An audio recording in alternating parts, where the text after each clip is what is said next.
संजय दिल्ली की तरह जो शिष्य गुरु जी से कपट यानी छल करता है उसको नरक में स्थान मिलेगा। वहां पर यम के दूत मोटे सोटो यानी मुगदरों से पिटाई करेंगे। परमेश्वर कबीर जी ने स्पष्ट किया है कि जो जानबूझकर यानी ज्ञान होते हुए भी सत्य को त्याग कर झूठे कपटी व्यक्ति का साथ देते हैं, हे परमेश्वर, ऐसे दुष्ट व्यक्ति का दर्शन स्वप्न में भी ना होने देना हुआ इतना पापी है। संत गरीबदास जी ने कहा है कि पापी प्रभात ना बैठे मुख देखे पाप लगे जाका, 9-10 मास गर्भ त्रास देई धिकार जन्म तिसकी माँ का। अर्थात पापी आत्मा का दर्शन सुबह सुबह नहीं होना चाहिए, उसका मुख देखने मात्र से पाप लगता है। उस पापी ने अपनी माता को 9-10 महीने तक उसके गर्भ में रहकर कष्ट दिया, उसकी माता जी का जन्म भी व्यर्थ गया, जिसके गर्भ से उपरोक्त पाप आत्माओं का जन्म हुआ। संत गरीबदास जी ने अपने सतगुरु कबीर जी को साक्षी रखकर बताया है कि यदि गुरुद्रोही की पैड पर पैर भी पड़ जाए तो भी गुरु भगत का नाम खंड होकर गुरु से दूर हो जाएगा। पैड पर पैर के चिन्ह जो मिट्टी में बन जाते हैं उन्हें पैड कहते हैं। पैड पर पग यानी पैर रखा जाने का भाव है कि उसका संग करना, संग करके उसकी गुरु विरोधी बातें सुनकर उन झूठी बातों को सच्ची मान लेना, जिस कारण से भगत के मन में दोष अवश्य आएगा, फिर नाम खंड हो जाएगा। वह भी 84 लाख प्रकार के प्राणियों के जन्म लेकर महाकष्ट उठाएगा। संत गरीबदास जी ने कहा है कि यह सतगुरु परमेश्वर कबीर जी ने कहा है, यह अटल सत्य है। संत गरीबदास जी ने आगे कहा है कि ऐसे अगम अगाध सतगुरु, ऐसे अगम अगाध सदना सेऊ सम्मन तारे, गुरु द्रोही तो चुन चुन मारे, निंदत को नहीं दाद। अर्थात सतगुरु कबीर जी इतनी ऊंची शक्ति है कि उन्होंने सदना जैसे कसाई को भी अक्षमा करके नाम जपाकर पार कर दिया। सम्मन तथा उसके पुत्र महानेक आत्मा थे, उनको भी नाम जपाकर पार कर दिया, परंतु गुरुद्रोहियों के लिए क्षमा का स्थान उनके पास नहीं। गुरुद्रोहियों को चुन चुनकर मारता है तथा निंदत यानी गुरु की निंदा करने वालों को भी कोई राहत नहीं है। अब वे व्यक्ति विचार करें जो गुरुद्रोही संजय दिल्ली के सहयोगी बने हैं, इसका तो बेड़ा गर्क हो चुका है। अन्य जो इसके संग हैं उनकी दशा भी यही होगी। जो संजय दिल्ली गुरुद्रोही ने भूत निकालने का स्थान बना रखा है, ऐसे तो भारतवर्ष में लाखों हैं, सब ज्योति जलाते हैं। किसी की 21 दिन, किसी की 31 दिन, किसी की 51 दिन अपने आश्रमों में अनेकों ज्योति पात्र बनवा कर रखे हुए हैं। सतपकवानी यानी 7 प्रकार का भोजन, जिसमें हलवा खीर तो मुख्य होता है, बनाकर अपने इष्ट को भोग लगाते हैं, बाद में स्वयं उदर भरते हैं तथा आरती में आने वालों को बांटते हैं। किसी का मोक्ष नहीं होना। विशेष जिस भगत ने संजय दिल्ली को 1 एकड़ जमीन दान की है, यह दास की आज्ञा लिए बिना दी है जो व्यर्थ है। कबीर गुरु की आज्ञा आओ ही, गुरु की आज्ञा जावे, कह कबीर सो संत है, आवागमन न सावे। भाई जो गुरु वचन पर डट गए, कट गए फंद 84 के, रैकट गए फंद 84 के, वस्तु मिली ठोर की ठोर, मिट गई मन पापी की दौड़। भरम मिटे मथुरा काशी के, भरम मिटे मथुरा काशी के। अर्थ स्पष्ट है कि कबीर जी ने कहा है कि गुरु जी की आज्ञा में चलने वाला भगत, वो भगत मती अपना मानव जीवन सफल कर लेता है। सतगुरु के बिना मन का भ्रम यानी शंका समाप्त नहीं हो सकता, चाहे कोई कितना ही चतुर बन ले। पीढ़ी सहित नरक में परी है, गुरु आज्ञा शिष्य लोप जो करी है। ऐसे शिष्य को ठहर ना ही, गुरु विमुख लोचत है मन माही। अर्थात जो शिष्य गुरु जी की आज्ञा को अनदेखा करता है, उसकी कई पीढ़ी नरक में उसके साथ गिरेंगी। ऐसे शिष्य को ठहर यानी सहारा नहीं मिलेगा, यानी उसका कोई बचाव नहीं होगा। गुरु से विमुख उल्टा चलने वाला काल प्रेरणा से मनमाना आचरण करता है। काल ब्रह्म उसके मन में सब विपरीत विचार रखता है। जैसे जिस ज्ञान के अधूरे गांठ के पूरे धनी ने काल प्रेरणा से गुरुद्रोही संजय दिल्ली को जमीन दी है, यह इस बात का प्रत्यक्ष उदाहरण है। जब दास को पता चला कि संजय साकट को एक भगत ने अपने गांव में 1 एकड़ जमीन दान की है, दास ने अपने प्रमुख सेवादारों से कहा कि उस भगत से संपर्क करो और समझाओ। भगतों ने उनसे संपर्क किया और मेरे को बताया कि वो यह कह रहा है कि गुरुजी से मेरी फोन पर बात करवाओ। दास ने ऐसा करने से मना कर दिया क्योंकि कई लाख संगत है। यदि सब यही शर्त रखेंगे तो किस किस से बात करूंगा, केवल प्रतिदिन 5 मिनट फोन पर बातें होती हैं। दास ने उसी समय समझ लिया था कि ये ज्ञान में कच्चे हैं। मेरे फोन पर बात करने से मना करने के पश्चात उस भगत को संजय दिल्ली की बात पर और दृढ़ विश्वास हो गया कि कमेटी वाले जानबूझकर बात नहीं करवाना चाहते। कहीं गुरुजी को कमेटी वालों की गलती का पता ना लग जाए। उस भगत के मन में यह तो आना चाहिए था कि गुरुजी का आदेश है या नहीं। स्पष्ट करते और भी कई रास्ते हैं। मेरे परिवार से पता कर लेते, जो उस समय सप्ताह में 2 बार मुलाकात करने जेल धाम में आते थे। क्या उसके लिए एक संजय ही सच्चा है और सारी संगत झूठी है? मेरे परिवार पर भी विश्वास नहीं है। नाम खंड होने के पश्चात काल प्रेरणा काम करती है। अब भी उनके लिए अवसर शेष है, वे नाम शुद्ध करवा लें। उस स्थान को नामदान केंद्र के लिए ट्रस्ट को दान करें, फिर मेरी आज्ञा से वहां भगत रखे जाएंगे। उस दानकर्ता का उस स्थान से कोई लगाव नहीं रहना चाहिए। सब कार्य दास की आज्ञा से अन्य नामदान केंद्रों की तरह होगा। यह सब मानव कल्याणार्थ किया जा रहा है। यदि अब भी उस भगत की प्रेरणा नाम शुद्ध करवाने की नहीं बनती है तो दुर्भाग्य की बात है। जमीन दान करता या गलत फहमी ना पाले कि इस जमीन को लेने के लिए कोशिश है। नहीं, यह दास तो 69 वर्ष का हो चुका है। सतलोक धाम में बहुत बड़ा जमीन का प्लाट मिल गया है, वहां का निवासी बन चुका है। इंद्र के राज को भी ठोकर पर रखता हूं, परंतु आपकी बनी बनाई किस्मत को बिगड़ते आंखों देख रहा हूं। आपको संभालने की कोशिश कर रहा हूं। आप नहीं संभले तो आपके ऊपर आने वाले काल के कहर को देख रहा हूं, इसलिए दुखी हूं। घी का एक कण भी चेडू में ना रह जाए, यह नियत है। परमेश्वर कबीर जी एक आत्मा को काल जाल से बचाने के लिए कितना संघर्ष करते हैं। उनको क्या लालच होता है? वह आत्मा उनका अंश होती है। उसके कल्याण के लिए कष्ट पर कष्ट उठाते हैं। दास का भी यह प्रयत्न है। बार बार उस भगत के कल्याण के लिए कहा जा रहा है, आगे उसकी किस्मत। यदि इतना समझाने से भी नहीं मानेगा तो उसका कोई पाप अड़ा खड़ा है। विशेष दास के इस पत्र को पढ़कर भी संजय दिल्ली का जो साथ देगा वह भी गुरुद्रोही की श्रेणी में होगा। संजय काल का दूत है। अन्य पहचान ये अपनी भूतगा आश्रम में आरती के पश्चात घंटा व शंख बजाता है, भक्तों से भी बजवाता है। यह भी काल के दूत की पक्की पहचान है। जितने भी मंदिर देवी देवताओं के श्री राम जी, श्री कृष्ण जी, श्री विष्णु जी, श्री शिव जी व देवी जी के बने हैं, सब में आरती के उपरांत घंटा शंख बजाया जाता है। यह काल ज्योति निरंजन की पूजा की पहचान है। हमारे जहाँ जहाँ भी सतलोक आश्रम है उनमें ना घंटा बजाया जाता है ना शंख, क्योंकि वहां पर सतपुरुष कबीर जी की पूजा होती है। घंटा तथा शंख काल पूजा का प्रमाण है। परमेश्वर कबीर जी का एक शब्द है जिसकी टेक यानी हेडिंग ये है, कर नैनो दीदार महल में प्यारा है। इस शब्द में पूर्ण ब्रह्म कबीर जी ने स्थूल तथा सूक्ष्म दोनों शरीरों में बने कमलों का वर्णन किया है। इसी में बताया है कि साधक मूल कमल से बंक नाल के अंदर अंदर चलता है। जो स्वाद कमल यानी स्वादिष्ठान कमल, नाभि कमल, हृदय कमल, कंठ कमल, त्रिकुटी कमल, त्रिवेणी कमल आदि सब कमलों के अंदर से बाईपास जाता है। बंकनाल सब कमलों का बाईपास है।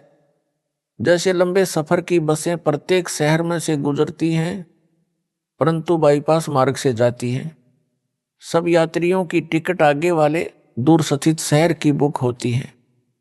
उनको मार्ग में आने वाले शहरों से कोई लगाव नहीं होता, भले ही वहां कितनी जगमग हो।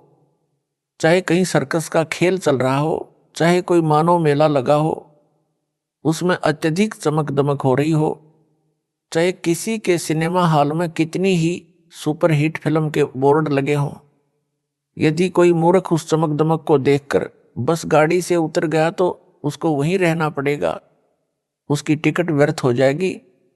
बुद्धिमान व्यक्ति गलती कभी नहीं करता।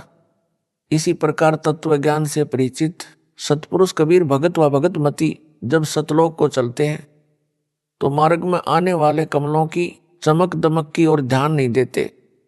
उनको पता होता है कि हमारी टिकट शंख कमल दल वाले शहर सतलोक की बनी है। हमने इनकी चमक दमक व सुरीली धुनों यानी ध्वनियों से कोई लेना देना नहीं है। त्रिवेणी के पश्चात सहस्रार यानी 1000 पंखुड़ी का कमल है, जो ज्योति निरंजन काल का महास्वर्ग यानी ब्रह्मलोक है। उस कमल की 1000 पंखुड़ियों में चमक है, जो कि ज्योति जैसी लगती है, जैसे 1000 ज्योति जला रखी हैं जो अखंड जलती हैं। जैसे यह काल का दूत संजय दिल्ली अपने काल ज्योति निरंजन की प्रेरणा से बनाए आश्रम में 200 ज्योति अखंड जलाता है, 1000 भी लगाएगा क्योंकि काल दूत है। यह भी काल का दूत होने की पहचान है। उसी सहस्रार कमल के पास यानी ब्रह्मलोक यानी महास्वर्ग में घंटा तथा शंख बजता सुनाई देता है।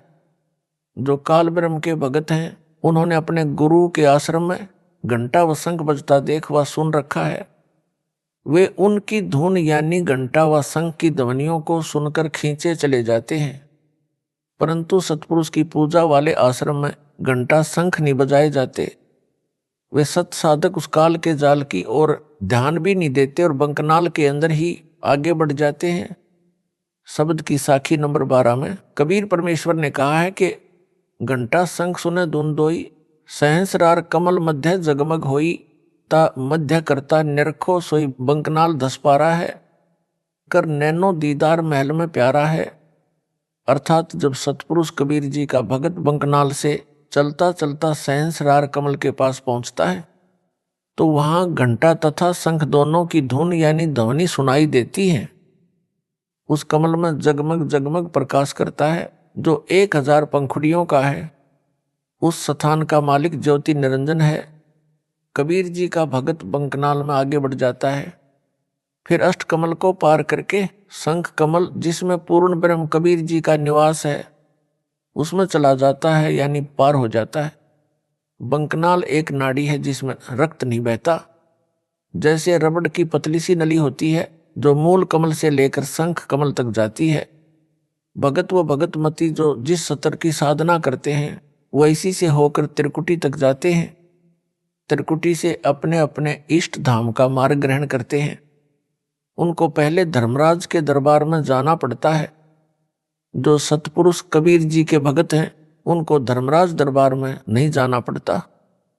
वे अपने गुरु जी के रूप में त्रिकुटी पर बैठे सतगुरु को देखकर उनके पास चले जाते हैं।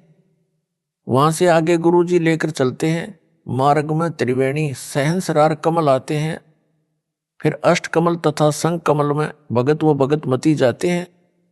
इस नाड़ी को बंकनाल इसलिए कहा है क्योंकि यह प्रत्येक कमल के साथ से टेढ़ी मेढ़ी जाती है। यह चित्र समझने में सहयोग करेगा। प्रसंग चल रहा है काल के दूत की पहचान का। इस उपरोक्त प्रकरण से सिद्ध हुआ कि संजय दिल्ली वाला काल का दूत है। काल वाली सब धार्मिक क्रियाएं करता व करवाता है।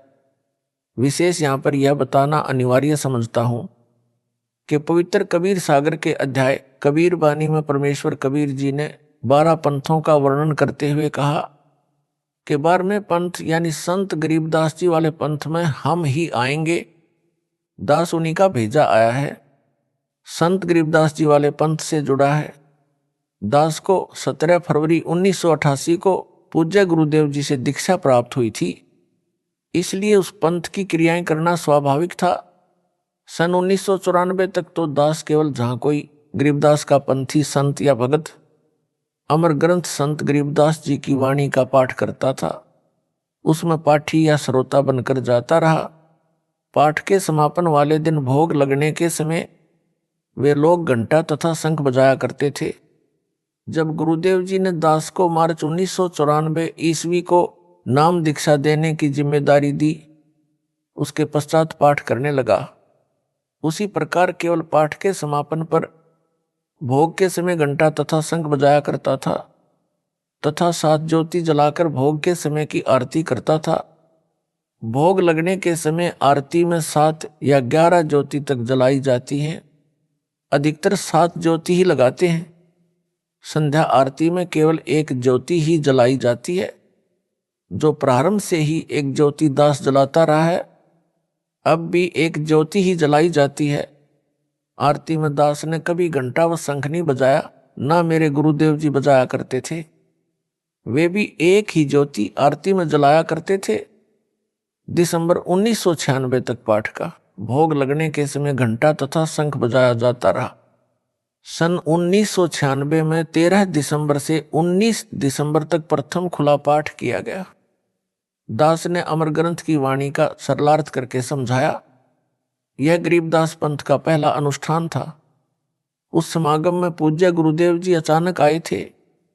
जैसा कि पूर्व में बताया है, मेरे गुरुदेव जी की आयु अधिक हो चुकी थी। वे पाठ भी नहीं करते थे। पंजाब आश्रम में भगत जन वर्ष में एक बार उनका जन्मदिन मनाया करते थे। उस पर 3 दिन का पाठ वे स्वयं यानी भगत जन ही किया करते थे। वे भी घंटा तथा शंख भोग के समापन पर उसी तरह बजाते थे। परंतु जब गुरुदेव जी सन 1996 में दिसंबर वाले समागम में जींद हरियाणा में आए थे, पाठ के भोग के समय 19 दिसंबर को हमने घंटा व शंख बजाया। उस समय कुछ नहीं बोले। बाद में कहा कि आगे से घंटा व शंख नहीं बजाना, तेरा मार्ग भिन्न है, यह काल की पूजा का प्रतीक है। जब सतलोक को जाओगे तो मार्ग में सहंसरार कमल यानी काल निरंजन के लोक में घंटा तथा शंख अखंड बजता रहता है। यदि यहाँ पर भी यह क्रिया करते रहे तो जाते समय काल की ओर खींचे चले जाओगे। इसलिए यह घंटा तथा शंख नहीं बजाना है। मेरे आश्रम में जो भोग पर घंटा व शंख बजता है, यह मेरा आदेश नहीं है। वे भगत तत्व ज्ञान को समझने में रुचि नहीं रखते, इसलिए उनको मना नहीं किया। वे पार होने वाले नहीं हैं। तेरे से दीक्षा लेना भी मान बढ़ाई के कारण उचित नहीं समझते। ये फिर कभी मानव जन्म प्राप्त करेंगे, तब परमात्मा कृपा कर सकते हैं। दास ने उसके पश्चात पूज्य गुरुदेव की आज्ञा का पालन करना शुरू कर दिया। संजय साकट सब क्रिया मेरे रामपाल दास से विपरीत मनमाना आचरण कर रहा है। इससे भी संगत समझ ले कि यह पूर्ण रूप से काल का दूत है। गुरुद्रोही की यह स्पष्ट पहचान है। तिलक लगाना तिलक केवल गुरुजी को तथा गुरुजी परमेश्वर जी, दादा गुरुजी, संत गरीबदास जी के चित्रों यानी फोटो को लगाया जाना चाहिए। किसी भगत या भगतमती को तिलक नहीं लगाना चाहिए, न उन्होंने लगवाना चाहिए। तिलक लगाना पूजा में आता है। भगत अपनी पूजा करवाएगा तो उसको दोष लगेगा, नाम खंड हो जाएगा। संजय साकट दिल्ली वाला दावा करता है कि मैं जो ज्योति आश्रम में अखंड जलाता हूँ, दान लेता हूँ, उससे 56 प्रकार का भोग लगाता हूँ। हलवा व खीर का भोग भी प्रतिदिन तैयार करता हूँ। उसे आरती में आने वालों को बांटता हूँ। जो मेरे पास दुखी भगत आते हैं, उनका यहाँ ज्योति के आगे माथा टिकाता हूँ, अपने सिर पर चंवर करवाता हूँ, अपने चरणों पर फूल चढ़वाता हूँ, आशीर्वाद देता हूँ। जिस कारण से भूत निकल जाते हैं, भूत माफी मांगते हैं। कई जनों का रोग ठीक हो गया, व्यापार में लाभ होता है, आदि आदि। इस पर दास का तर्क यह है, पाठकों ने पढ़ा है कि मेहंदीपुर बालाजी धाम भूतगा कैसे बना। वही क्रिया संजय दिल्ली कर रहा है। जिस समय संजय नकली गुरु ने उस आश्रम में ज्योति लगानी प्रारंभ की तो ज्योति गोविंद गुरु वाले परमेश्वर कबीर जी तथा दास के साजे फोटो के सामने रखता था। स्वयं दूर बैठता था। जो भी भगत व भगतमती आते थे, वह गोविंद गुरु वाले फोटो के सामने जल रही ज्योति के आगे दंडवत प्रणाम करता था। यदि कोई भगत व भगतमती प्रेत बाधा वाला आता था तो उस ज्योति व फोटो के आगे दंडवत करता और चिल्लाने लगता, गुरुजी छोड़ दो, कभी नहीं आऊंगा या आऊंगी। कई महीने ऐसे चलता रहा, कईयों के रोग भी ठीक हुए, अन्य लाभ भी हुए। संजय ने विचार किया कि मेरी महिमा तो नहीं बनी। तब यह आशीर्वाद देने का ढोंग करने लगा और नकली गुरु का स्वांग बना लिया। ऐसे हैं वे झूठे गुरु। यहां तो यह कुर्सी पर अकड़ कर बैठकर मुझ दास की तरह उंगली अंगूठे से सटाकर नकल करके आशीर्वाद देने का ढोंग करता है। बोले श्रद्धालुओं को भ्रमित करता है कि मैं यानी संजय दिल्ली वाला आशीर्वाद देता हूं, इससे भूत निकलते हैं, रोग ठीक होते हैं, अन्य लाभ होते हैं। परंतु जो मेहंदीपुर में बालाजी का आश्रम है उसमें तो केवल ज्योति जगती है। हनुमान जी की मूर्ति है, मूर्ति जड़ है, वह आशीर्वाद नहीं दे सकती। फिर भी वहां जाने वाले बताते हैं कि हमारे भूत निकल गए। कोई कहता है कि मुझे कैंसर थी, बालाजी मेहंदीपुर में ज्योति चढ़ाने, स्वामणी का प्रसाद चढ़ाने मात्र से रोग ठीक हो गया। कोई कहता है कि मेरा व्यापार ठप था, मेहंदीपुर बालाजी में मत्था टेक कर धोख खाने से, प्रसाद चढ़ाने से व्यापार में लाभ शुरू हो गया। यह दास राजस्थान प्रांत में चुरू जिले के गांव सालासर में बने छोटे से हनुमान मंदिर में जाया करता था। उस मंदिर के बनने की भी यही कथा है। जैसे मेहंदीपुर में मंदिर बना है, यहाँ सालासर में एक हनुमान भगत था, उसने उसी प्रकार इसकी स्थापना की थी। वहां जाने वाले भी कहते हैं कि भूत तो नाक रगड़ते ही हैं। व्यापार में बरकत, घर में बरकत, रोग ठीक होते हैं, निसंतानों को संतान मिलती है। यहां तक बताने वाले मिलते थे कि मेरे को कैंसर थी, यहां तीसरी बार आया तो स्वस्थ हो गया। उस मंदिर में भी एक मूर्ति रखी है, ज्योति जलाई जाती है, कोई आशीर्वाद देने वाला भी नहीं है। सब वही लाभ हो रहे हैं जो संजय दिल्ली वाला गुरुद्रोही बताता है। दास यह बताना चाहता है कि कैंसर से भयंकर दीर्घ रोग जन्म मरण का है। यह जन्म मरण का रोग वर्तमान में मुझ दास के बिना ठीक नहीं हो सकता। चाहे विश्व में सब स्थानों पर ज्योति जलवा दो, संजय साकट जैसों से कितने ही आशीर्वाद ले लो, जो लाभ अन्य स्थानों पर होते हैं वे तो दास से रूंगे यानी फ्री में होते हैं। मुख्य लाभ तो पूर्ण मोक्ष मिलता है। दास की आज्ञा से कमेटी ने देश भर में लगभग 500 नामदान केंद्र भिन्न भिन्न शहरों में बना रखे हैं। प्रत्येक में एक एक अखंड ज्योति जलती है।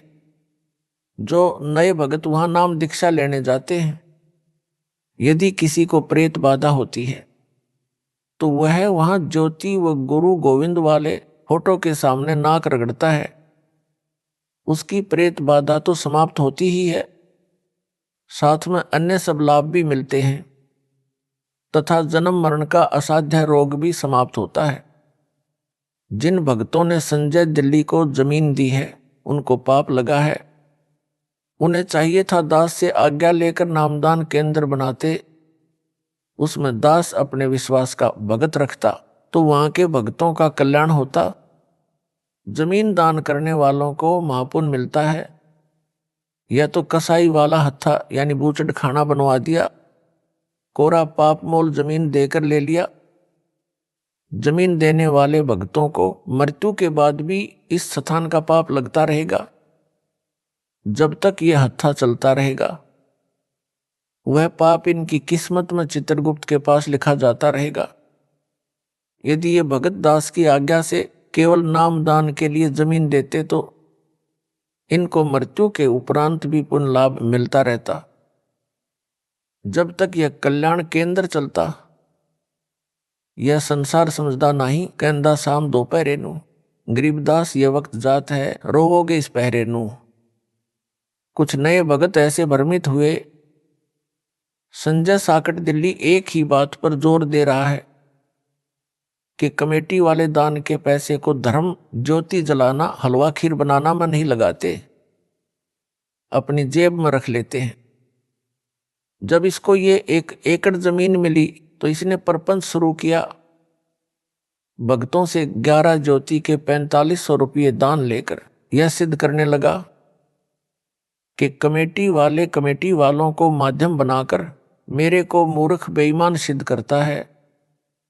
तो एक ज्योति के 2100 रुपये लेते हैं और ज्योति भी नहीं लगाते, सब रुपये स्वयं रख रहे हैं। मैं इस आश्रम में प्रतिदिन जो ज्योति जलाऊंगा, प्रत्येक दानकर्ता का नाम ज्योति पात्र पर लिखूंगा। प्रतिदिन हलवा तथा खीर का भोग लगाऊंगा। 56 प्रकार के भोग प्रसाद प्रतिदिन लगाऊंगा, जिसमें काजू बादाम किशमिश मनुखा दाख पिस्ता फल आदि भी सब प्रकार के होंगे। इसको कहते हैं ज्ञान का टोटा। गुरु मूर्ख तथा शिष्य महामूर्ख। बोले तथा दास के ज्ञान को ठीक से ना समझे हुए भगत प्रभावित हुए कि सही बात है, सब दान हमारे सामने लगेगा। ये विचार करके इस पाखंडी अज्ञानी संजय को भक्तों ने दिल खोलकर दान देना शुरू किया। इसने वैसा ही करना शुरू कर दिया। प्रत्येक ज्योति पात्र पर नाम लिखकर अखंड ज्योति जलाने लगा। प्रतिदिन हलवा खीर बनाने लगा। दास के सत्संगों को स्पीकर पर चलाने लगा। सब फोटो भी हमारे रख लिए। बोली संगत उस मूर्ख के जाल में फंस गई। विवेचन दास का पहले तो संजय साकट के द्वारा कोई भी दान धर्म क्रिया करवाना भगत मती को कोई लाभ ही नहीं देगा, क्योंकि इसको दास ने कोई भी क्रिया करने की आज्ञा नहीं दे रखी। गुरु के स्थान पर अन्य को दान देना व्यर्थ है। रेही की जमीन में बीज डालना है। यह आप भगत जन सत्संग में भी बहुत बार सुनते रहे हो।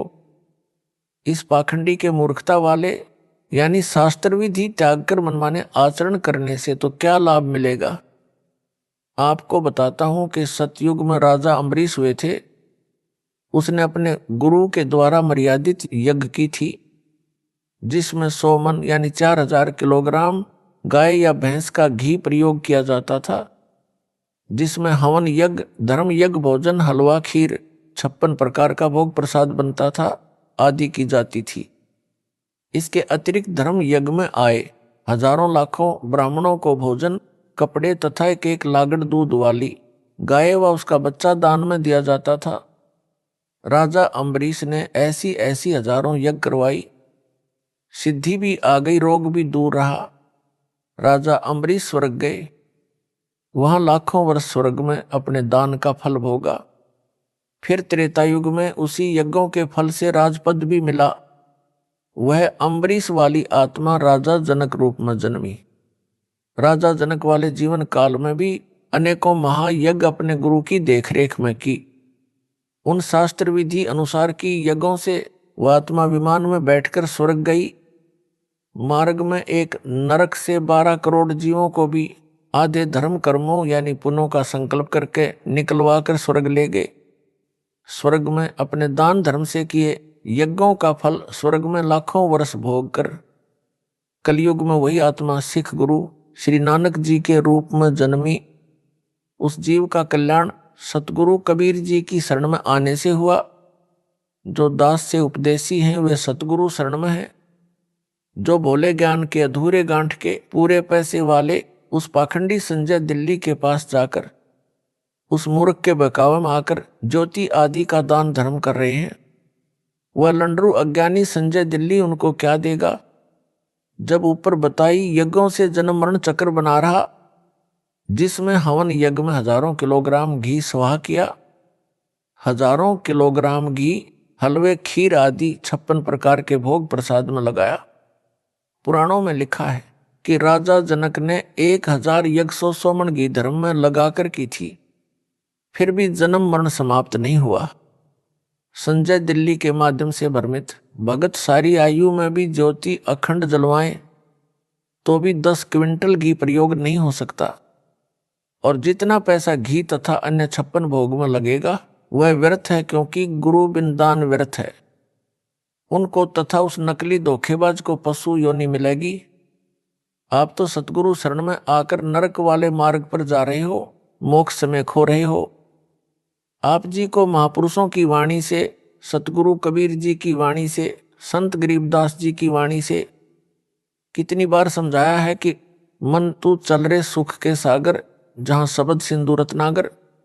कोटि जन्म तो है भरमत हो गए, कुछ ना हाथ लगा रे।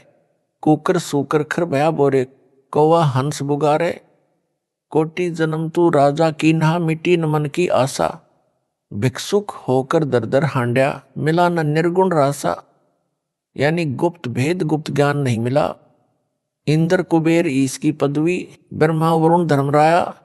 विष्णु नाथ के पुरखों जाकर फिर भी उल्टा आया। यह शब्द आपको मेरे सत्संगों में पूरा सुनने को मिलेगा।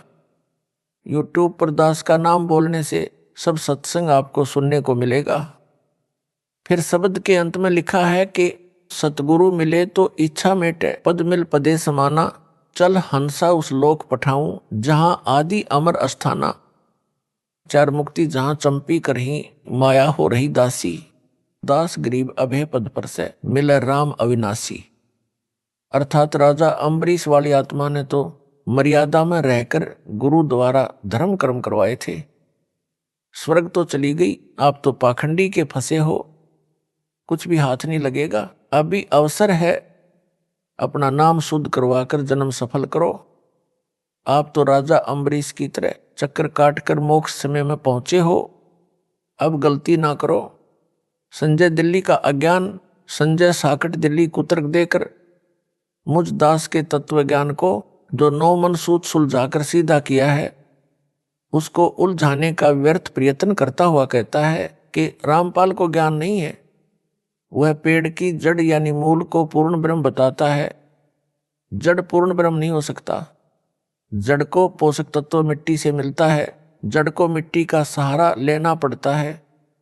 पूर्ण ब्रह्म को किसी के सहारे की आवश्यकता नहीं होती।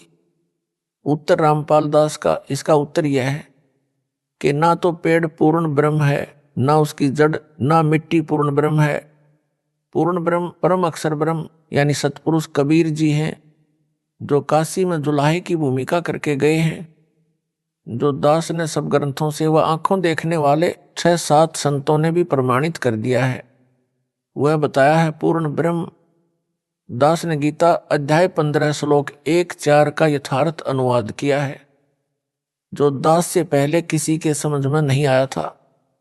गीता अध्याय 15 श्लोक 1 में पीपल के वृक्ष का उदाहरण देकर मूल पाठ में लिखा है कि ऊपर को मूल यानी जड़ वाला, नीचे को शाखा वाला संसार रूप पीपल के वृक्ष को अविनाशी कहा है। इसके पत्ते आदि इसके अन्य भाग हैं। यह तम वेद जो उसके जड़ से लेकर शाखा पत्तों तक का ज्ञान जानता है, स वेदवित, वह वेद के तात्पर्य को जानने वाला विद्वान है, यानी वह तत्वदर्शी संत है। दास ने कबीर परमेश्वर जी के बताए ज्ञान से इसी गीता अध्याय 15 के श्लोक 1-4 का सरलार्थ किया है। पूर्ण ब्रह्म कबीर जी ने लगभग 600 वर्ष पूर्व अपने द्वारा बताए सूक्ष्म वेद यानी कबीर वाणी में कहा था कि कबीर अक्षर पुरुष एक पेड़ है, निरंजन वाकी डार, तीनों देवा शाखा है, पात रूप संसार।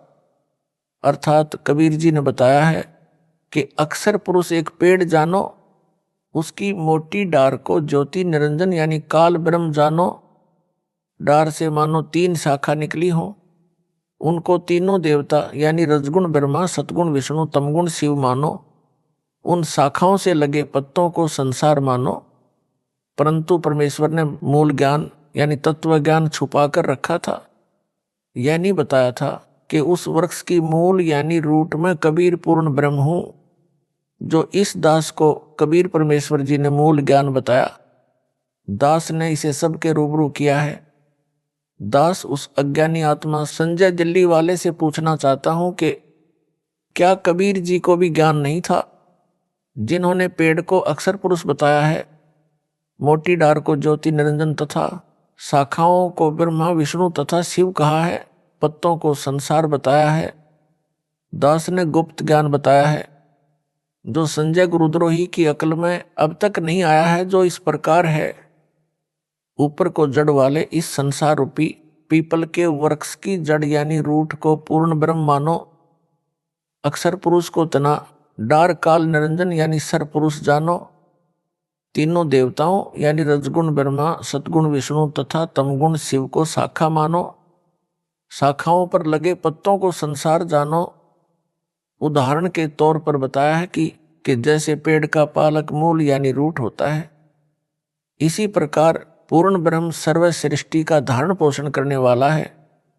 जैसे पेड़ को आहार जड़ यानी मूल से मिलता है, यानी तना को मूल से आहार मिला, तना से डार को तथा डार से शाखाओं को तथा शाखाओं से पत्तों को आहार मिलता है, उसी प्रकार पूर्ण ब्रह्म सबका धारण पोषण करने वाला वास्तव में अविनाशी परमात्मा है। सतपुरुष कबीर जी की शक्ति को मिट्टी जानो। परमात्मा कबीर जी ने शक्ति से सब ब्रह्मांड रचे हैं। संत गरीबदास जी ने कहा है कि कबीर परमेश्वर जी ने स्वर्ग रसातल लोक कुसातल रचे जमी आसमान रे, 14 तबक किए छिन्न माही सर्जे शशि अरुभान रे। अर्थात कबीर पूर्ण ब्रह्म जी ने अपनी वचन शक्ति से सर्वलोक लोकांतरों जैसे स्वर्ग रसातल पृथ्वी आकाश व 14 लोक तथा शशि यानी चांद तथा बान यानी भानु सूर्य तथा असंख्यों ब्रह्मांडों की छिन्न यानी क्षण भर में रचना की है। इस रचना में परमेश्वर जी ने किसका सहयोग लिया?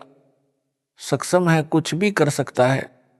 इस संजय अनाड़ी अज्ञानी को बताता हूं कि पूर्ण ब्रह्म मूल भी है तथा उसकी शक्ति मिट्टी का काम करती है। आप आरती आप साजय यानी कबीर परमेश्वर सब कुछ करता है। पेट भरकर उठते हैं, शरीर में जो क्रिया आरंभ होती है उनको कौन करता है? हमारे को तो पता भी नहीं पेट में क्या हो रहा है। उस आहार को परमात्मा कबीर जी की शक्ति पचाती है, भिन्न भिन्न धातु बनाती है, रक्त वसा आदि कितने तत्व बनते हैं, यह वह शक्ति करती है। सारे कच्चे पक्के भोजन को पेट में पुनः पकाया जाता है। ना चूल्हा है ना लकड़ी है, सब परमात्मा की शक्ति करती है। मानो खाना खाकर सो जाता है, पेट में सब कार्य होता रहता है। इसे किसके सहारे की आवश्यकता पड़ी? परमात्मा की शक्ति सारे सिस्टम को चलाती है। वैज्ञानिक भौतिक विचारधारा के हैं, ये कुछ भी तर्क दें, वह अध्यात्म विज्ञान के तुल्य नहीं हो सकता। जैसे मीराबाई भगतमती को मारने के लिए विष पिलाया गया था, वह मरी नहीं। वैज्ञानिक इसे मानने को तैयार नहीं। परमात्मा ने नरसिंह रूप धारण करके प्रहलाद भगत की रक्षा की, हिरण्यकशिपु को मारा। वर्तमान में भगत समाज के अतिरिक्त कोई स्वीकार नहीं करता। इसी प्रकार परमात्मा को नरसिंह रूप बनाकर हिरण्यकशिपु को मारने की क्या आवश्यकता पड़ी? वैसे भी मार सकते थे। कुछ तत्वज्ञानहीन यह तर्क भी देते हैं, उनका जवाब क्या दिया जाए? उनको चाहिए कि पहले पूर्ण अध्यात्म ज्ञान जो दास बता रहा है समझें, फिर इस तरह के प्रश्न मन में उठेंगे ही नहीं। जैसे संजय दिल्ली तत्वज्ञानहीन के मन में खुरापात भरा है, इसे संपूर्ण ज्ञान होता तो इस प्रकार के कुतर्क नहीं करता कि पेड़ की जड़ पूर्ण ब्रह्म नहीं हो सकती। इसको समझ होती तो बोलता ही नहीं, क्योंकि एक उदाहरण दिया है, यह परमात्मा कबीर जी ने दिया है। यह पापी परमात्मा के ज्ञान में भी अपने अज्ञान से दोष देखता है। इससे स्पष्ट है कि यह महा अज्ञानी है, महिमा का भूखा है, बोले भक्तों का दुश्मन है। जादूगर को देखा है कि मिट्टी हाथ की मुट्ठी में लेता है, खोलता है तो 500 रुपये का नोट मिलता है। यह आध्यात्मिक शक्ति से होता है, जो उसने परमात्मा की भक्ति करके जादू विद्या प्राप्त की होती है। उसने नोट बनाने में किसी मशीन का सहारा नहीं लिया। वैसे नोट बनाने के लिए कागज, प्रिंटिंग मशीन, बिजली आदि अनेकों वस्तुओं का सहारा लेना पड़ा। परमात्मा भी एक बगलीगर यानी जादूगर है। नकली जादूगर का जादू कुछ क्षण ही टिक पाता है। परमेश्वर कबीर जी असली जादूगर हैं। इसका जादू असंख्यों युगों तक टिका रहता है। जब कबीर परमेश्वर जी ने राजा वीर सिंह तथा उसकी मंडली को भूख प्यास से मरते देखा, तब पर्वत के ऊपर स्वच्छ जल का सरोवर क्षण में रचा तथा फलदार पेड़ व मेवा की लताएं क्षण में लगा दी। जो फलों से उस समय लदपद हो गए, सबने खाए घर भी ले गए। उस समय किसका सहारा लिया? जो भगत परमात्मा की क्रिया में दोष देखता है वह मूर्ख व्यक्ति है। एक ने कहा कि परमात्मा सुई के नाके में से हाथी कैसे निकाल सकता है, झूठ है। दूसरा भगत कहता है कि परमात्मा सारी पृथ्वी को सुई के नाके में से निकाल दे, हाथी की तो बात ही क्या है। संजय साकट पहले भगत का साथी है जो कहता है कि सुई के नाके से हाथी परमात्मा नहीं निकाल सकता। गीता अध्याय 15 के श्लोक 16 से भी सिद्ध किया है कि अक्षर पुरुष तथा सर पुरुष दोनों नाशवान हैं। इन दोनों के लोक तथा उन लोकों में रहने वाले सब व्यक्ति तथा अन्य पशु पक्षी आदि आदि भी नाशवान हैं। केवल आत्मा सबकी अविनाशी है। यह गीता अध्याय 15 श्लोक 16 का सरलार्थ है। गीता अध्याय 15 श्लोक 17 का सरलार्थ इस प्रकार है। उत्तम पुरुष पुरुषोत्तम यानी सर्वश्रेष्ठ प्रभु तो उपरोक्त दोनों पुरुषों यानी प्रभुओं से अन्य ही है, जिसे परमात्मा कहा जाता है, जो तीनों लोकों में प्रवेश करके सबका धारण पोषण करता है। वह वास्तव में अविनाशी परमेश्वर है। तत्व ज्ञान यानी मूल ज्ञान यानी गुप्त ज्ञान में उसका नाम लिखा है। वह नाम कबीर साहब यानी कबीर देव है, जो सतयुग में सतसुकृत नाम से प्रकट हुआ था, त्रेता युग में ऋषि मुनिंदर के नाम से प्रकट हुआ था, द्वापर युग में करुणा में संत के नाम से प्रकट हुआ था, तथा कलयुग में कबीर नाम से प्रकट हुआ था। कबीर सतयुग में सतसुकृत कैटेरा, त्रेता नाम मुनिंदर मेरा, द्वापर में करुणा में कहाया, कलयुग नाम कबीर धराया। संजय दिल्ली कहता है कि कबीर साहब अलग हैं, कबीर देव अलग है। यह है इसका मूल ज्ञान। गुप्त ज्ञान है जो गलत है, इसको तत्व ज्ञान ही नहीं है। इसीलिए वो आबाई बकता है। जो पाती पंच का अर्थ 5 ज्योति कर सकता है, उसे कबीर साहब व कबीर देव को भिन्न भिन्न करते क्या शर्म लगेगी। यह बेशर्म ढीठ अज्ञानी है जो अर्थों के अनर्थ करके भोले भक्तों को भ्रमित करके अपना स्वार्थ सिद्ध कर रहा है। आप भी नरक जाएगा। वे भ्रमित भगत जो इस मूर्ख को तत्वदर्शी संत मानकर इसकी जय बुलाते हैं, इसके ऊपर चंवर करते हैं, वे भी इसके साथ नरक में जाएंगे। यह गुप्त भेद दास ने खोला है। यह तत्व ज्ञान है। इससे भिन्न जो तत्व ज्ञान कहकर जनता को भ्रमित करेगा, वह परमात्मा का दोषी व झूठा व्यक्ति है। उसका बताया तत्व ज्ञान नहीं अज्ञान है। संजय दिल्ली अपने आश्रम में दिन रात वाणी चलाता है। यह सब पाखंड भोले भक्तों को लुभाने मूर्ख बनाने के लिए करता है। कहता है कि यदि मैं काल का दूत होता तो क्या गुरुजी के सत्संग की वाणी दिन रात चलाता। इसका उत्तर पहले बता दिया है कि यह काल का दूत है। वाणी मेरे सत्संग की इसलिए चलाता है कि मेरी आवाज सुनकर भक्त खींचे चले आए और उनको अपने अज्ञान से कुतर्क देकर भ्रमित करके अपने काल वाले ग्रुप में मिला लूं। यह अमर वाणी का अपमान है। यदि कोई मोबाइल में आरती या अन्य प्रतिदिन सुबह दोपहर करने वाले पाठ को चलाकर स्वयं अन्य कार्य करे, मोबाइल चल रहे स्थान से बाहर भीतर आता जाता रहे और वाणी पर ध्यान नहीं रखे और कहे कि आरती कर ली तो व्यर्थ है, वाणी बोली जा रही है उस पर ध्यान रखने से लाभ होता है। जैसे दास के आदेश से भारतवर्ष में लगभग 500 नाम दान केंद्र खोल रखे हैं। सब में एक एक अखंड ज्योति जलती रहती है।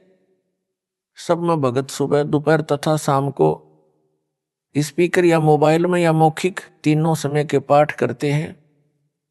कुछ समय सत्संग भी चलाते हैं। साधना चैनल पर जो शाम को 7:30 से 8:30 बजे तक सत्संग चलता है, उसे सुनते हैं। यह वाणी का लाभ उन्हें मिलता है।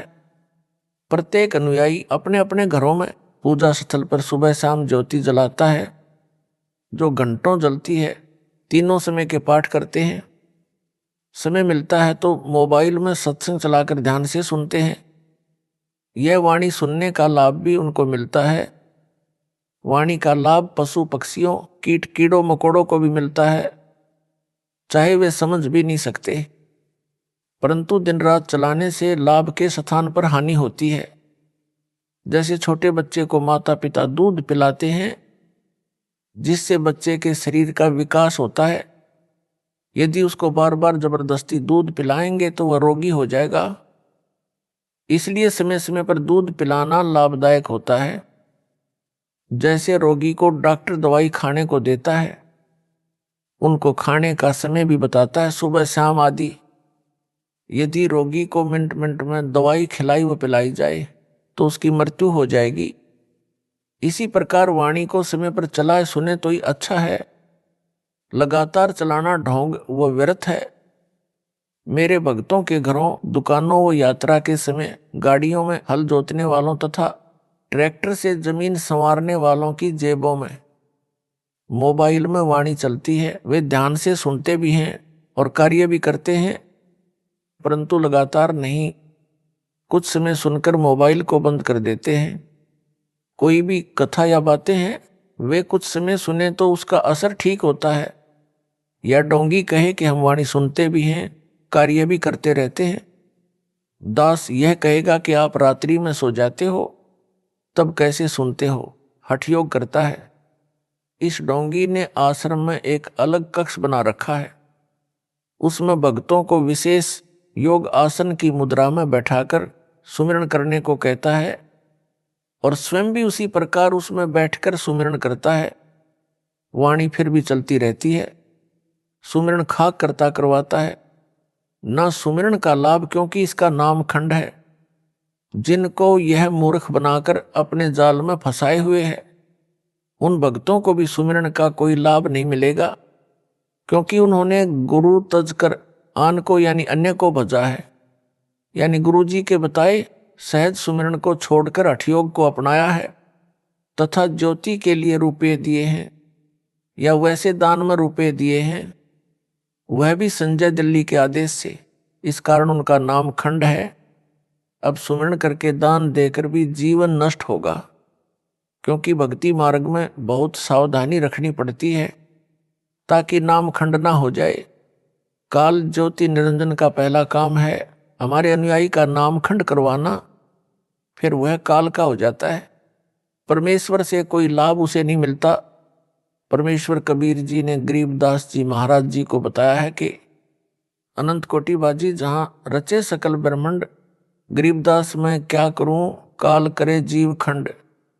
अर्थात हे गरीबदास मैं इतना सक्षम हूं कि मैंने अनंत करोड़ रचना की है तथा सब ब्रह्मांडों को मैंने रचा है, परंतु काल जीव का नाम खंड करवाकर मेरे से दूर कर देता है, जिस कारण से मैं उस आत्मा का कल्याण नहीं कर सकता। उनको चाहिए कि अपनी गलती की क्षमा याचना करें तथा दास की आज्ञा लेकर किसी निकट के नामदान केंद्र पर जाकर पुण्य उपदेश लेकर नाम शुद्ध करवाएं, अपना जीवन धन्य बनाएं और फिर इस पाखंडी के पास बोलकर भी ना जाएं। यह काल का पक्का दूत है। जो सुमिरन करने की विधि दास ने बताई है उसी प्रकार सुमिरन करें, जो भक्ति का विधान है। सब ग्रंथों व संतों की वाणी में प्रमाण है। गीता अध्याय 8 श्लोक 7 में कहा है कि हे अर्जुन, तू युद्ध भी कर और सुमरण भी कर, यानी काम भी कर सुमरण भी कर। यजुर्वेद अध्याय 40 मंत्र 15 में कहा है कि ओम नाम का सुमरण कार्य करते करते सुमरण कर, विशेष कसक यानी तड़फ के साथ सुमरण कर, मानव जन्म का मूल कर्तव्य जानकर सुमरण कर। कबीर परमेश्वर कपड़ा भी बुनते थे तथा सुमरण करने का अभिनय भी करते थे। वे बताना चाहते थे कि भगत को काम करते करते भी सुमरण करना चाहिए। जो कार्यालयों में काम करते हैं तथा जो विद्यार्थी हैं वे जब भी समय मिले सुमरण करें। संत गरीबदास जी ने कहा है कि नाम उठत नाम बैठत नाम सोवत जागरे, नाम खाते नाम पीते नाम सेती लागरे। अर्थात नाम का जाप कार्य करते करते भी करते रहो और समय मिले तो बैठकर भी सुमरण करो। सोने के लिए लेटो तो सुमरण करो, जब तक नींद ना आए सुमरण करो। जागो तो भी कुछ श्वास सुमरण में अवश्य लगाओ। परंतु एक स्थान पर विशेष योग आसन लगाकर सुमरण ना करो, वह हठ योग है। परमेश्वर कबीर जी ने स्वामी रामानंद जी को समझाया, जो योग आसन की मुद्रा में बैठकर हठ योग से ध्यान लगाता था तथा नाम सुमरण किया करता था, उसको कबीर जी ने समझाया कि ज्यों के त्यों ही बैठे रहो। तज आसन सब योग, अर्थात विशेष योग आसन की बजाय जैसे सामान्य तरीके से बैठते हैं वैसे बैठकर सुमिरन करो। यह विधि सब ग्रंथों व संतों की वाणी के अनुसार श्रेष्ठ है। सब योग आसन को तजो यानी त्यागो। जिसके पास कुछ भी ज्ञान नहीं होता वह पाखंड का सहारा ही लेता है, बात करता है कि मेरे अतिरिक्त विश्व में किसी को तत्व ज्ञान यानी बीजक ज्ञान नहीं है। ऐसे पापियों के लिए संत गरीबदास जी ने कहा है कि गरीब भेषों के लश्कर फिरें, बाणी चोर कठोर, सतलोक धाम न पहुंचेंगे ये 84 के डोर। गरीब बीजक की बातां कहें, बीजक ना ही हाथ, पृथ्वी डोबन जन्मे हैं, कह कह मीठी बात। गरीब बीजक की बातां कहें, बीजक ना ही पास, औरों क्या ज्ञान बताओ ही, आप ही जावें निराश। अर्थात परमात्मा कबीर जी की वाणी को सुनकर उसी आधार से अपने को तत्वदर्शी संत बताने वाले, वाणियों का गलत अर्थ करने वाले अनेकों पंथों के मुखिया हैं। जैसे यह संजय साकट दिल्ली सत सुकृत पंथ नाम धरकर झूठा प्रचार कर रहा है। ऐसे मूर्खों की तो लश्कर यानी लंबी लाइन है। ये समझाए से मानते नहीं, कठोर यानी कट्टर बने हैं। ये सतलोक धाम नहीं जा सकते। ये तो 84 लाख प्रकार के प्राणियों की योनि में ढोर यानी पशु बनेंगे। वर्तमान में भी पशु तुल्य हैं जो गलती किए हैं।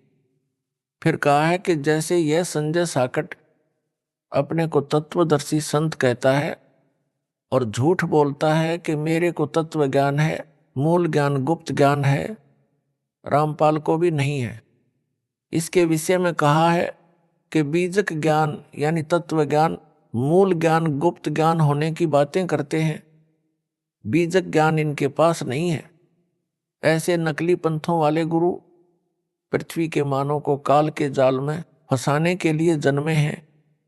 ये मीठी मीठी बातें बनाकर बोले भक्तों को अपने जाल में फंसा लेते हैं, स्वयं भी नरक में गिरते हैं तथा अनुयायियों को नरक ले जाते हैं। इस प्रकार पृथ्वी डुबो रहे हैं, नाश करने के लिए जन्मे हैं। इनके पास तत्व ज्ञान है ही नहीं, तो औरों को ज्ञान क्या बता रहे हैं। ये स्वयं ही निराश जाएंगे, मानव जन्म अपना भी नष्ट करके नरक में जाएंगे। संजय दिल्ली कहता है कि न तो महेंद्र दास का भाई भजन स्मरण करता है, न कमेटी के सदस्य, न रामपाल की संगत का कोई भगत और भगतमती स्मरण करती है। सब निंदा लड़ाई झगड़ा करते रहते हैं। यह अपने उस ढोंग को मजबूत करने के लिए ऐसी बकवाद करता है जो यह एक कमरे में एक विशेष योगासन पर बैठकर मूर्ख बनाता है और अपने पीछे लगाए रखना चाहता है।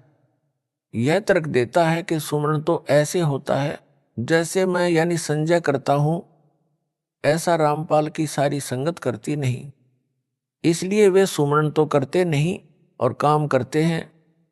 दास इसीलिए तो इसको अज्ञानी व काल का दूत कहता है कि यह मेरी बताई सुमरण विधि में वो अन्य क्रियाओं में दोष निकालता है।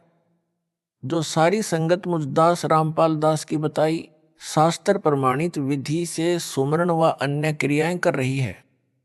इसका उत्तर यदि यह साकट संजय दास भी अन्य संगत की तरह भजन समण कर लेता तो इसके मन में यह दोष उत्पन्न ही नहीं होता और यह गुरुद्रोही की पदवी प्राप्त नहीं करता। अपना कल्याण करवाना ही उद्देश्य रखता, गुरु मर्यादा में चलता जन्म सफल कर लेता। संजय साकट दिल्ली अपने गुरु दास की क्रियाओं में दोष निकालता है। कहता है कि कमेटी वाले जो दास रामपाल के विश्वास पात्र हैं, उनके विषय में कहता है कि जो कमेटी वाले हैं वे 2100 रुपये एक ज्योति के लेते हैं। 1 किलोग्राम देसी घी जो 600 रुपये का आता है, शेष कमेटी वाले अपनी जेब में रख लेते हैं। भगत व भगतमती जो दान करते हैं दास की आज्ञा से करते हैं। ये देखना मेरा काम है कि वह दान में आया पैसा कहाँ जा रहा है। आपने मेरे को दान किया है, यदि वह गलत प्रयोग होगा तो पाप मुझे लगेगा, आपको इसका पूरा लाभ मिलेगा। यह साकट संजय कौन होता है? मेरे अनुयायियों के किए दान की देखरेख करने वाला। उसने आज तक 2 रुपये दान नहीं किए हैं। मैं यानी संजय 4500 रुपये में 11 ज्योति जलाता हूं। इसका उत्तर यह है, इसके द्वारा जलाई ज्योति व लगाए भोग से कोई लाभ दानकर्ता को नहीं होना। बाढ़ में धन जलाने वाली बात है। एक ज्योति में दास 1.25 किलोग्राम देसी घी का हवन करवाता है। यदि घी 600 रुपये प्रति किलोग्राम माने तो भी 1.25 किलोग्राम घी की कीमत 750 रुपये हुई। यह 11 ज्योति 4500 रुपये में लगाता है तो निर्धारित घी की मात्रा 1.25 किलोग्राम प्रति ज्योति के हिसाब से पूरी नहीं होती। 1.25 किलोग्राम घी के हिसाब से 11 ज्योतियों की कीमत 8250 रुपये बनती है। यह जो लेता वह इससे लगभग आधी है। अधूरा यानी ओछा व्यक्ति अधूरे काम ही करता है। जैसे 1 एकड़ जमीन में 40 किलोग्राम गेहूं का बीज बोना निर्धारित मात्रा है जो पूरा लाभ देता है। यदि कोई 1 एकड़ जमीन में 20 किलोग्राम गेहूं का बीज डालने की राय किसान को देता है तथा तर्क देता है कि रामपाल तो 40 किलो गेहूं डालने को कहता है, वह आधे गेहूं अपने घर ले जाता है। मैं यानी संजय 20 किलो ही डलवाता हूं। देखो पूरा लाभ थोड़े से बीज से दिला देता हूं। यह तर्क कितना गलत है, भगत जन स्वयं विचार करें। यह अधिकारी भी नहीं है, जिस कारण से उसके द्वारा करवाए गए अनुष्ठान का कोई लाभ नहीं मिलना। बिना अधिकारी से करवाया गया धार्मिक अनुष्ठान व्यर्थ बताया है। कबीर गुरु बिन माला फेरते, गुरु बिन देते दान। गुरु बिन दोनों निष्फल हैं, देखो वेद पुराण। कबीर गुरु की आज्ञा आवही, गुरु की आज्ञा जाए। कहें कबीर सो संत हैं, आवागमन नसाए। गुरु बिन दान पुण्य जो करही, मिथ्या होए कब हो नहीं फल ही। गुरु बिन होम यज्ञ नहीं कीजे, गुरु की आज्ञा माही रहीजे। गुरु से ही सदा हित जानो, क्यों भूले तुम चतुर स्यानो। अर्थात अपने गुरु के अतिरिक्त किसी को दान नहीं देना चाहिए, वह दान फल नहीं देता। गुरु के अतिरिक्त अन्य किसी को दान नहीं देना चाहिए, ना ही कोई पुण्य कर्म धार्मिक कर्म करवाना चाहिए। गुरु का आज्ञाकारी भगत सफल होता है, वह सही भगत है। उसका आवागमन यानी जन्म मरण का चक्र समाप्त हो जाएगा। गुरु जी की आज्ञा से सर्वधर्म कर्म करो। दास की आज्ञा से ज्योति व पाठ के रूप ये मेरे द्वारा नियुक्त विश्वास पात्र भगत लेते हैं, लिखते हैं, दास को बताते हैं, आशीर्वाद लेते हैं, तब उस धर्म कर्म को करते हैं जो सबको यथार्थ लाभ देता है। हे चातुर व्यक्तियों, क्यों स्याने बनकर यथार्थ भक्ति मार्ग को भूले हो। गुरु से ही सदा अपना हित मानो, यानी गुरु जी से ही धर्म कर्म करवाना ही हितकर यानी लाभदायक है। इसी में अपना हित यानी भला जानो। दास 69 वर्ष का हो चुका है। सतलोक जाने से पहले जो क्रियाएं संगत ने करनी है उनका अभ्यास करवा रहा हूं। इसी बात का डर था कि इस संजय जैसे जालिम संगत को पथ भ्रष्ट न कर दें। इसकी तरह नकली गुरु बनकर संगत को काल जाल में न डालें। जो यह मेरे सामने ही बकवाद कर रहा है, गुरु बनकर आशीर्वाद देने लगा है, यह काल प्रेरित है, काल का दूत है, इससे बचो। जो भगत व भगतमती इतना सतर्क करने के पश्चात भी इसके पीछे लगे हैं, उनको कैसे बचाया जाए और कौन सा ज्ञान समझाया जाए। उनको तो यह संदेश है जो संत गरीबदास जी ने कहा है कि चेतावनी में तो कसर नहीं छोड़ी और क्या देऊं गारी। भोली आत्माओं को काल के दूतों से बचाने के लिए संत गरीबदास जी ने ढेर सारी वाणी अमृत ज्ञान बोला, फिर भी काल के दूतों से चिपके हैं। उनसे दुखी होकर कहा है कि तुम ज्ञान से नहीं मानते, तो क्या तुम्हें गाली दूं यानी नरक जाने से बचो? अज्ञानियों को छोड़कर पूर्ण संत से दीक्षा लो। गरीब चातुर प्राणी चोर हैं, मूड मुगध हैं ठोठ, संतों के नहीं काम के, इनको दो गल जोट। संजय दिल्ली चातुर प्राणी है, यह मेरे ज्ञान को चुराकर कपट युक्त तर्क देकर चतुरता दिखाता है, सत्य को छुपाता है। इसलिए संत गरीबदास जी ने ऐसे व्यक्ति को चातुर व चोर कहा है। तथा जो मेरे भगत व भगतमती इसके जाल में फंसे हैं, वे मूढ़ यानी मूर्ख, मुगध ठोठ यानी पत्थर हैं। ये संतों के काम के नहीं होते, इनको दो गल जोट। इन दोनों को संजय व उसके साथ लगे मेरे भक्तों को एक ही रस्से से गले बांध दो, अर्थात ये दोनों नरक में जाने योग्य हैं। ये समझाने से भी नहीं मानते, ये इसी के साथ रहने योग्य हैं, दोनों इकट्ठे पशु बनेंगे। यह परमात्मा का विधान बताता है। जो गुरु मर्यादा तोड़कर भक्ति तथा धार्मिक क्रियाएं करते करवाते हैं, उनको आध्यात्मिक लाभ नहीं मिलता, जिस कारण से ये सब के सब पशु योनियों में जाते हैं। संजय दिल्ली का उद्देश्य है कि मेरे भोले भक्तों को मेरे द्वारा लिखी पुस्तकों को कमेटी वालों द्वारा लिखी बताकर मेरे ज्ञान में दोष निकालना और अपने संपर्क में आए मेरे भक्तों को भ्रमित करके अपने को विद्वान सिद्ध करना है। यह चतुरता करता है। मेरा नाम नहीं लेता कि उनकी लिखी पुस्तक में यह त्रुटि है, कमेटी वालों का नाम लेता है। इसको पता है कि यदि रामपाल का नाम लिया तो तेरी एक बात नहीं सुनेंगे। यह साकट एक पुस्तक तो लिखे, पता चले कि इसका तत्व ज्ञान मेरे से भिन्न कौन सा है। दास ने अनेकों पुस्तकें लिखी हैं, छपाई कमेटी वालों ने है, जिनको मैंने आज्ञा दे रखी है। उनमें से एक जीने की राह पुस्तक भी है, उसमें एक वाणी लिखनी रह गई, उसका अनुवाद लिख दिया। इस संजय साकट ने त्रुटि निकाली कि देखो कमेटी वालों ने यह पुस्तक लिखी है, इसमें वाणी का अर्थ गलत किया है। उन भ्रमित भक्तों ने मेरी बेटी के पास फोन किया। उसने अपनी बेटी को फोन दिया और कहा कि यह भगत भाई कोई गलती बताता, इसको समझा। मैंने जेल से प्रतिदिन की तरह फोन किया तो बेटी बहुत दुखी थी। कहा कि एक भगत भाई का फोन आया, वह बहुत गुस्से में था। मैंने पूछा किस बात पर। बेटी ने बताया कि यह नई पुस्तक जो आपकी लिखी छपी है, जीने की राह, इसमें कुछ गलती बता रहा था। कह रहा था कि इस वाणी का अर्थ गुरुजी यह बताते हैं, इसमें अन्य लिखा है। यह सब उन कमेटी वाले भक्तों ने लिखी है। नाम गुरुजी का लिख दिया। मेरी धोती ने फोन लिया और सब डिटेल से मुझे बताया। उसका स्पष्टीकरण इस प्रकार है। पुस्तक जीने की राह को सर्वसंगत ने तथा अन्य बुद्धिजीवी मानव ने बहुत पसंद किया तथा अपने अपने मोबाइल फोनों में डाउनलोड किया। एक एक दिन रात में 2 लाख पुस्तकें डाउनलोड की गई।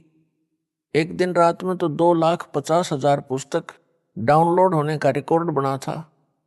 मैंने अपनी बेटी व धोती को समझाया कि बेटी, यह भगत अपना विवेक खो चुका है। यह संजय दिल्ली पागल कुत्ते ने काट रखा है, यह भी पागल हो चुका है।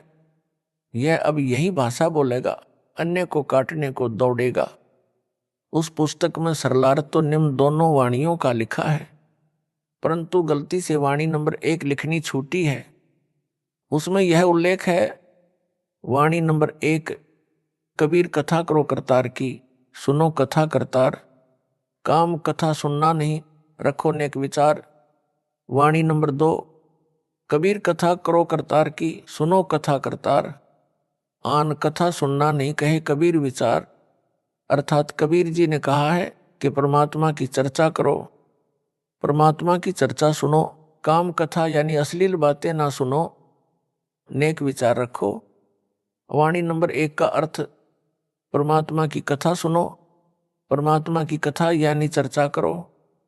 इसके अतिरिक्त जो भी बातें करते हो, सुनते हो, वह व्यर्थ है। ये कबीर जी ने विचार व्यक्त किए हैं। उस भ्रमित भगत ने कहा कि इस वाणी में, वाणी नंबर 2 में जो जीने की राह में अंकित है, वाणी नंबर 1 लिखनी रह गई है। वाणी नंबर 2 में यह कहाँ लिखा है कि अश्लील बातें ना सुनो, तुमने अनर्थ कर दिया है। अपनी मर्जी से पुस्तकों में लिखा है, यह उलाहना दिया उस पागल कुत्ते के काटे पागल भगत ने। उसकी बात बड़ी करें तो यदि एक लाइन यह भी पुस्तक में लिख दी कि अश्लील बातें ना करो ना सुनो, तो कौन सी गलती कर दी, क्या गलत लिख दिया। यदि वाणी में नहीं है तो भी पुस्तक के विषय के अनुकूल तो है, परंतु जिसको काले चश्मे लगे हों तो उसको धूप में भी बादल छाया दिखाई देती है। संजय साकट मनमाना आचरण करता है। गीता अध्याय 16 श्लोक 23 व 24 में कहा है कि गुरु जी द्वारा शास्त्र विधि अनुसार धार्मिक क्रिया करना लाभ देता है। गुरु जी के विपरीत क्रिया जो शास्त्र विधि त्याग कर की जाती है, वह मनमाना आचरण कहा जाता है, जिससे ना तो कोई सुख मिलता है ना कोई कार्य सिद्ध होता है। यानी अपने इष्ट धाम में जाने के लिए सिद्धि प्राप्त करनी होती है, जो सत्य साधना से स्वतः मिल जाती है। उस सिद्धि का दुरुपयोग नहीं करना होता, सुरक्षित रखनी होती है। वह सिद्धि भी मनमाना आचरण करने से प्राप्त नहीं होती। न उस साधक की गति यानी मोक्ष होता है, अर्थात सब साधना व्यर्थ होती है। फिर उसे करो या ना करो, यहाँ पर संजय साकट भ्रमित करने के लिए यह कहकर भ्रम पैदा कर सकता है कि देखो इतने भक्तों को लाभ हुआ है, उनका इंटरव्यू भी इंटरनेट पर चला रहा है। उसका खंडन यह है कि मेहंदीपुर बालाजी धाम व सालासर धाम जाने वाले भी ये सब लाभ बताते हैं, परंतु उनको कभी भी महाकष्ट हो सकता है तथा उनका मोक्ष नहीं हो सकता। मुख्य उद्देश्य मानव जीवन में भक्ति का यही है कि जन्म मरण के चक्कर से मुक्ति मिले। इसलिए शास्त्रों में वर्णित विधि अनुसार साधना कर। संजय के मनमाने आचरण की जानकारी दास संध्या आरती करते समय केवल एक ज्योति जलाता है, संजय साकट 5 ज्योति जलाता है। दास केवल पाठ के समय 3 दिन हलवा प्रसाद का भोग बनवाता है। पाठ संपूर्ण होने वाले दिन संगत के लिए भोजन प्रसाद के लिए खीर का प्रसाद बनवाता है, जो विधि विधान है। संजय साकट प्रतिदिन हलवा, खीर, 56 प्रकार का मेवा आदि का प्रसाद बनाता है, जो बकवास है। विशेष संत गरीबदास जी को परमेश्वर कबीर जी मिले थे, उनके द्वारा बताई आध्यात्मिक क्रिया संत गरीबदास जी ने बताई तथा स्वयं उनका पालन किया। दास ने अपने गुरु जी को देखा है कि संत गरीबदास जी ने जो बताया वही क्रिया मेरे गुरुदेव किया करते थे। यह दास उसी शास्त्र विधि अनुसार आचरण का निर्वाह 25 वर्ष से कर तथा करवा रहा है।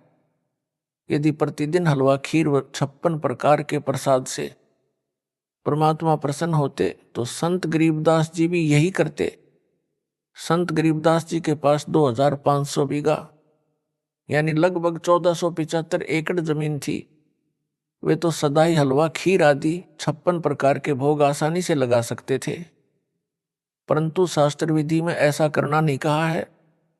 संत गरीबदास जी अपने जीवन काल में वर्ष में केवल एक दिन अपना बोध दिवस मनाते थे, जिस दिन उनको परमेश्वर कबीर जी गांव छुड़ानी के जंगल में बाबा जिंदा के रूप में फाल्गुन महीने की चांदनी दवास को मिले थे। फाल्गुन महीने की उस शुक्ल पक्ष द्वादशी को मनाते थे, जो ग्रंथ संत गरीबदास जी ने लिखवाया था। उस हाथ से लिखे ग्रंथ का पाठ भी उन्होंने अपने सामने प्रारंभ करवाया था। 3 दिन पाठ चलता था, जो वर्तमान तक परंपरा चली आ रही है। तीनों दिन हलवा प्रसाद बनाया जाता था। सतपुरुष व सतगुरु के लिए 2 कटोरियों में भोग निकालकर भोग अलग रखा जाता था। उनके सतगुरु व सतपुरुष कबीर जी थे।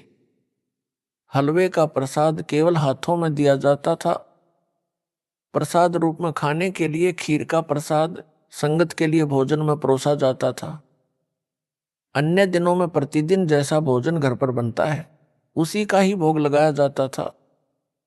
उसी शास्त्र विधि अनुसार अपने पूर्वज संतों व पूज्य गुरुदेव के अनुसार दास सब धार्मिक क्रियाएं करवा रहा है।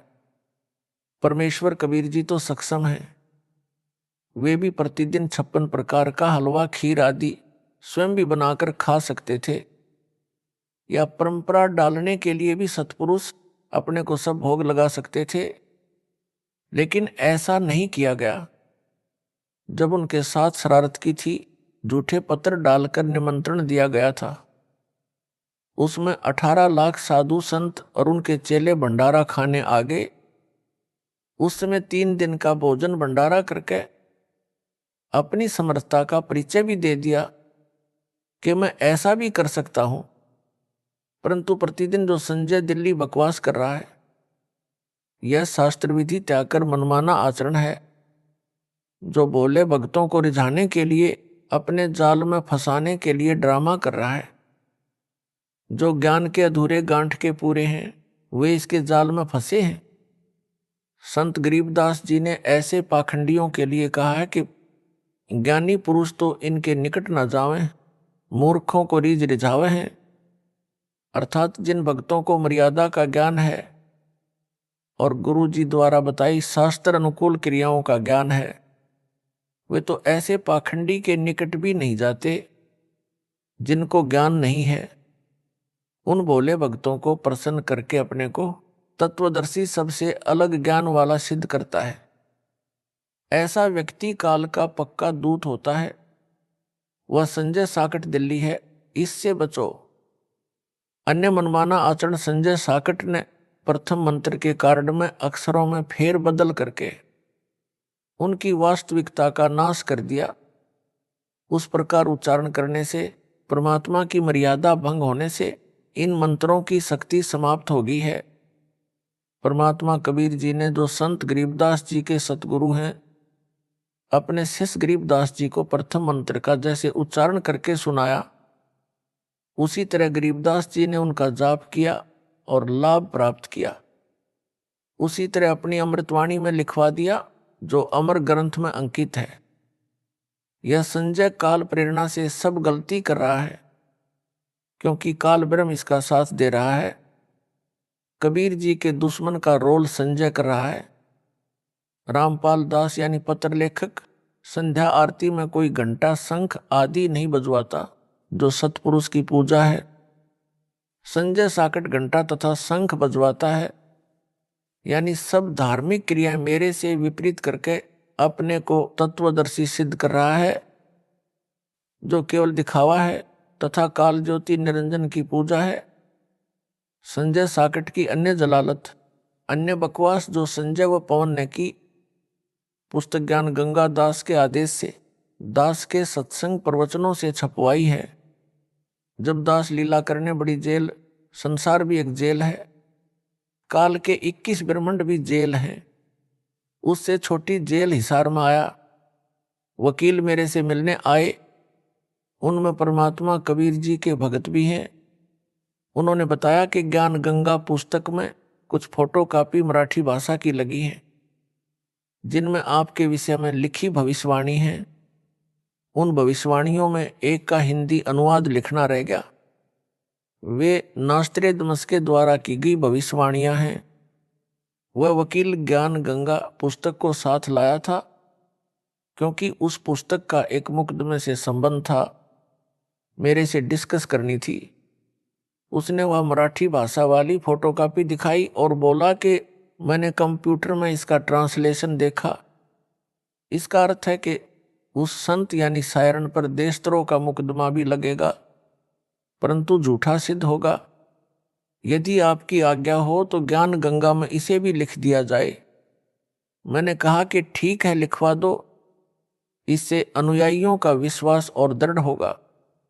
उसने बाहर प्रमुख सेवादारों को बताया कि गुरु जी से मेरी डिस्कस हुई है, ज्ञान गंगा पुस्तक में यह लाइन और लिखकर नई पुस्तकें छपवाएं।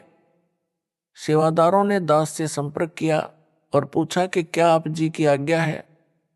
जो ज्ञान गंगा में यह लिखने को वकील जी ने बताया है।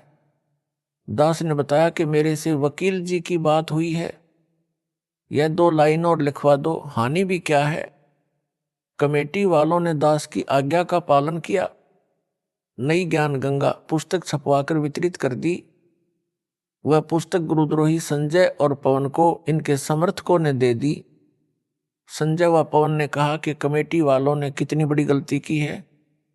पहले छपी ज्ञान गंगा में इस पृष्ठ पर यह नहीं लिखा है कि देशद्रोह का मुकदमा भी लगेगा।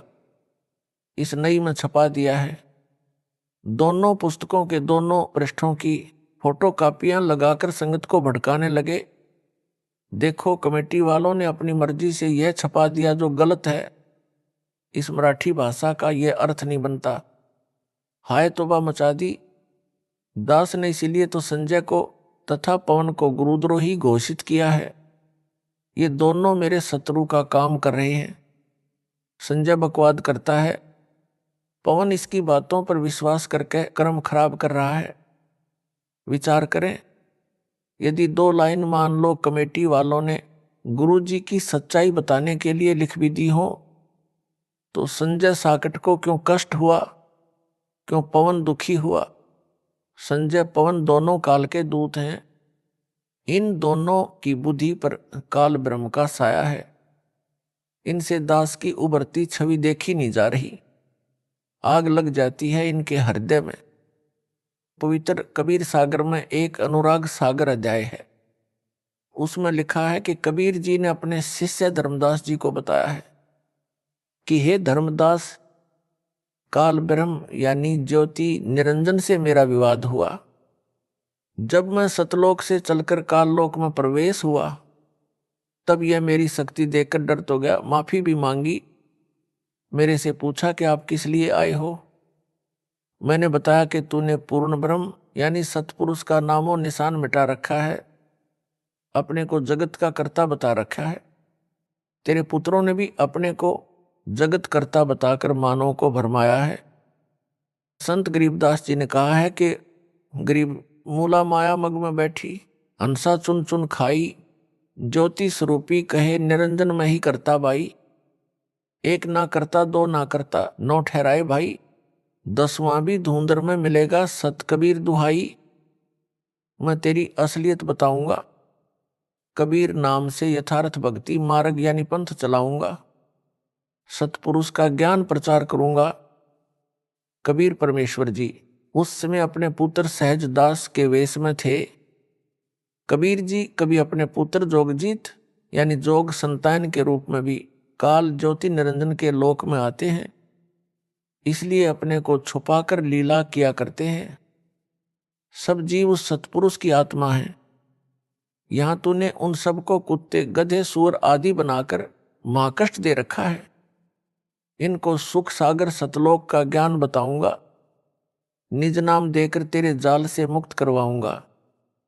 तब काल ने मेरे से कहा था कि यदि तू एक कबीर पंथ चलाएगा, मैं अपने दूत भेजकर 12 नकली कबीर पंथ चलाऊंगा।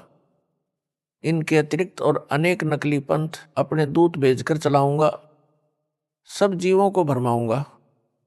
वे वाणी तो आप वाली कहा करेंगे, परंतु अर्थ गलत करके मेरे जाल में रखेंगे। हे धर्मदास, मेरे पृथ्वी पर आने के पश्चात ज्योति निरंजन काल ने अपने प्रमुख दूतों को बुलाया तथा कहा कि मेरा दुश्मन कबीर मृत्यु लोक यानी पृथ्वी लोक पर गया है। वह कबीर नाम से पंथ चलाएगा। तुम पृथ्वी पर जन्म लो, उसका विरोध उसी के पंथ में घुसकर करो। हे परमेश्वर कबीर जी के बच्चों यानी भगत तथा भगतमती, वर्तमान में काल का भेजा प्रमुख दूत संजय दिल्ली है। इसका सहयोगी पवन जयपुर है तथा मेरी संगत के वे भगत व भगतमती भी काल प्रेरित हैं, जो इस झूठे कपटी तत्व ज्ञानहीन प्राणी कालदूत संजय के साथ लगे हैं, जो इतना समझाने के पश्चात भी नाम शुद्ध नहीं करवाएंगे, माफी नहीं मांगेंगे। वे भी काल के दूत ही हैं, जो वापस आकर माफी मांगकर नाम शुद्ध करवा लेंगे। वे परमेश्वर कबीर जी के हंस व हंसनी हैं यानी भक्तात्माएं हैं। यदि उन भक्तों व भगतमतियों को काल के दूत वाली झूठी बातों पर विश्वास है कि दान का पैसा सही उपयोग नहीं हो रहा है, तो वे नाम शुद्ध करवाकर भक्ति करें, दान ना करें। जो भी दान करना है उस पैसे को अलग रखते रहो। ज्योति स्वयं जलाओ चाहे अखंड जलाओ। जब दास बड़ी जेल में आए तब सारा पैसा दान कर देना, परंतु कुपात्र को दान देकर तो कुछ लाभ नहीं मिलना। इस पत्र में भी यही समझाया है। उनको विचार करना चाहिए कि उनके लाखों भाई बहन कमेटी वाले सेवादारों को वो नामदान केंद्रों पर मेरे आदेश से दान दे रहे हैं, मेरे परिवार वाले भी वहीं पर दान दे रहे हैं। क्या उन्होंने सब जांच पड़ताल नहीं की होगी कि दान का पैसा ठीक खर्च हो रहा है या गलत? उनको विश्वास है कि पैसा सही प्रयोग हो रहा है। आपको भी विश्वास करना चाहिए। सत साहिब।